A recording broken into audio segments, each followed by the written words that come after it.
What is up, you guys? Ashley Elizabeth here with AHM Artistry, and welcome back to those of you who are watching this 7 days of cruelty-free drugstore concealer series that we are in right now. Today is day number 2, and today we are going to be testing out the brand new Pacifica liquid cover full coverage long-lasting concealer. And we are going to do a little first impressions video. I'm going to do some swatches. I'm going to do some wear tests. If you are new to my cruelty-free drugstore series, I'm going to pop up the requirements right here that I'll be testing upon these concealers each and every day. That way it keeps it nice, neutral, even playing field, you know. So if you are here to see swatches of these concealers, how it wears, how the consistency is, how long it lasts, and the price and everything like that, then you know what to do. Sit back, hang tight, and keep on watching.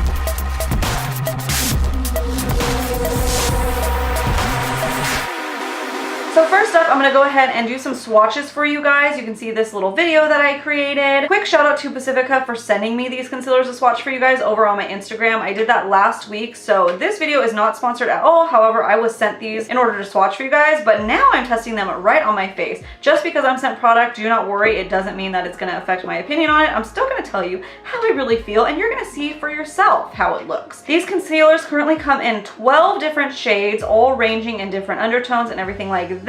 I'd say the only complaint I have so far is the names are a little bit confusing, like 14NM, 6NT, it's not so simple. I know there's a breakdown of which has what undertones, but just for the average consumer, it's a little bit confusing. So you're gonna need to really pay attention to swatches when it comes to picking these out, especially if you're gonna be getting something from online. You will see that my closest matches are the 18WL and the 20NF. Now these ones are super light, so if you are more fair skin tone than me, you might be able to get away with the 20NF. However, it might be a little dark for you. At the time of filming this, I'm seeing that these concealers are available at Ulta and Target, so that is exciting. Should be able to get these pretty easily. If they're not in stores, they're definitely online, and these are retailing for around $13. Now that may sound a little bit steep, which, you know, for drugstore it is on the higher end. However, there is 0.27 ounces of product in here, or 7.5 ml if you want to go with that. In comparison, the Milani one that we tried yesterday was half that, half the price, half the amount of product. So it kind of evens out, you know what I mean? And it is also worth noting that these concealers are 100% vegan. This is what the wand looks like. Just a little doe foot applicator, kind of similar to a lip gloss. Doesn't seem like it picks up too much product. It just seems like it picks up just enough. So it's not a big giant Shape Tape wand. It's a little tiny baby version of that without picking up too much. It's very good and precision, kind of like a precision applicator almost. Okay, so going through the swatches, I think my closest shade match is 18WL. I think it looks pretty good. So I'm going to try to conceal these dark.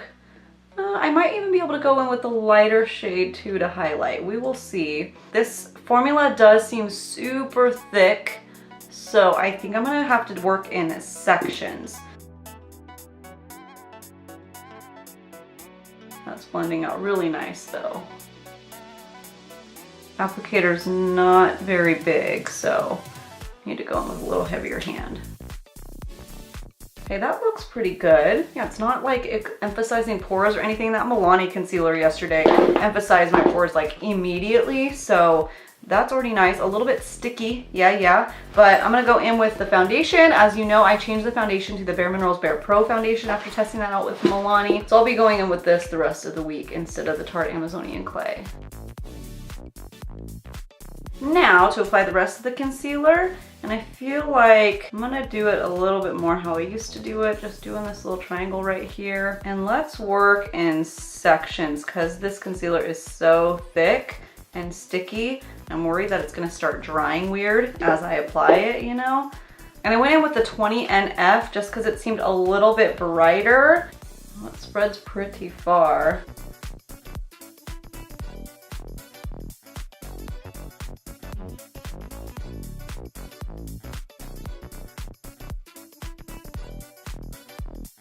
That's looking pretty nice. Okay, I'm liking it there. Let's see how it goes on the rest of my face. Oh, it spreads a lot. I can take that excess and put it everywhere else. Okay, so less is more with this concealer because it really spreads on. It doesn't seem like you're depositing a lot because of the wand, but think you only need a little bit.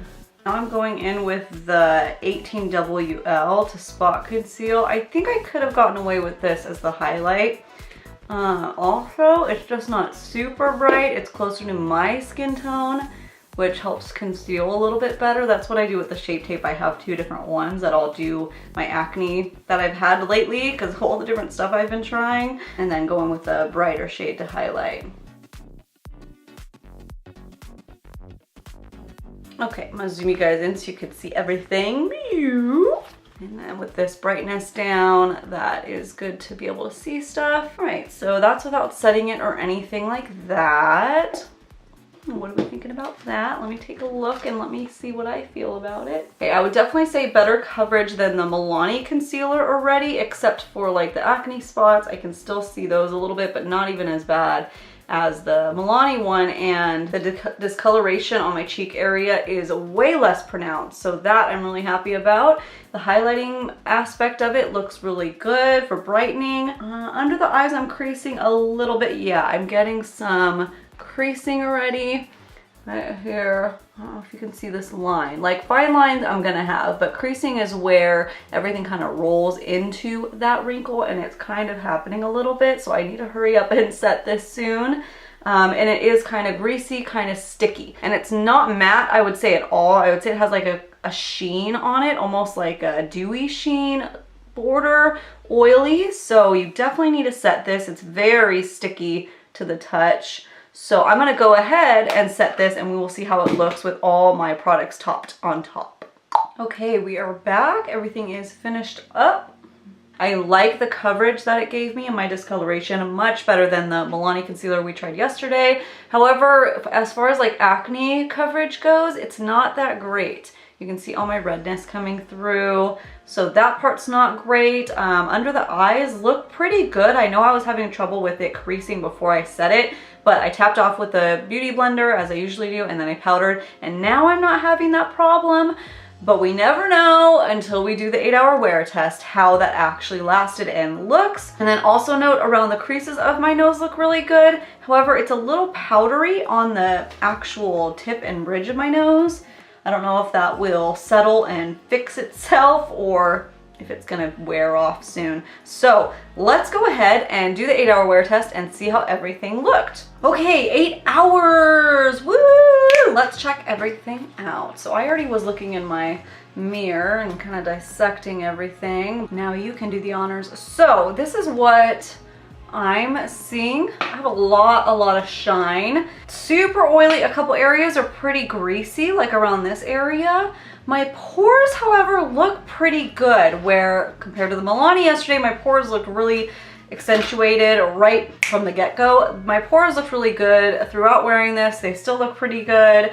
The under eyes look pretty good. It's just not quite as much coverage as I like, but the creasing wasn't an issue like I thought it would be. It's starting now. Now it's starting to get a little bit of lines. And it's kind of weird. I use the same mascara all the time. I did take a little tiny like 10-minute nap. I'm one of those weirdos that can nap for like 5 or 10 minutes and be like totally rejuvenated. So I did take a little tiny nap, and I had to remove like a lot of smudging. I literally fell asleep sitting up like this, and I got a lot of black smudging. So if it looks a little spotty around here, it's because I had to wipe that away, but that doesn't usually happen. I'll take cat naps and stuff here and there, but I don't usually get runny makeup, especially eye makeup, from it. So that was a little bit odd. So I don't know if it's because the concealer is like so greasy that it kind of smudged.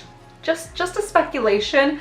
And then coverage pretty much wore off a little bit. On the chin, the nose definitely wore off, definitely. But around the crease in the nose, it doesn't look that bad. So far my overall thoughts for first impressions is better coverage than the Milani concealer, considering they're both called full coverage. I think the Pacifica is a little bit more coverage than that one. It did blend well and it spread easily. The longevity of it is starting to break down now at the 8-hour mark. It's just not great for covering up acne, I'll say that. Like, it doesn't seem like a good one for that. Like I said, the nose wore off, so kind of more of a slight highlighting concealer, but it's on the thicker side, a little bit greasier, so I think if you're oily skin, it's probably won't be for you, because you can see how shiny I am. And I'm getting that slight masking kind of netted look right on the upper lip here, but it's not as bad as the Milani was. Oh, look at this. So I just touched my face and it's just like transferring immediately. I've been trying to avoid touching my face as much as possible, so that might be why some areas seem patchy. And I just do a light setting powder because my skin is so dry. So I think with this one, you are gonna like really have to set, look at that greasy shine. You're really gonna have to set it, especially because that consistency was so grease-like and oily. Ugh, see, I think that's why I'm getting this transfer on the lower lash line, because look at that. Like, because I think because the product is greasy and my lashes like this and it just like smudges, you know? Like, maybe sometimes you're blaming the mascara and really it's your foundation or concealer that's causing the transfer of your mascara because the oil breaks down the product. Food for thought, So like I said with the other one, I'm going to be continuing to test out these concealers throughout the next month, and in about a month I will update you guys on my feelings for them, see if they change, and I will be ranking in best to worst and see if anything changes after the first impressions reviews, you know? All right, my love bugs, that is it for today's video. Thank you so much for watching day 2 of my 7 days of cruelty-free drugstore concealer battles. Kind of a battle thing, kind of just experimenting. I shouldn't say battles. If you are new to my channel and you have not subscribed yet, please go down and hit that red subscribe button because I know you want to see more. I have 5 more days of concealers to show you, and outside of this series, I post at least 3 times a week, and I'm over here talking about all things beauty, talking about makeup. I love having fun with makeup, and remember that makeup doesn't have rules, it has guidelines. Well, it does have a couple rules, but that's just like besides the point. Well, anyways, you know what I mean. Thank you all so much for watching, and I hope every single one of you out there have a great, freaking, awesome, wonderful, lovely, happy day.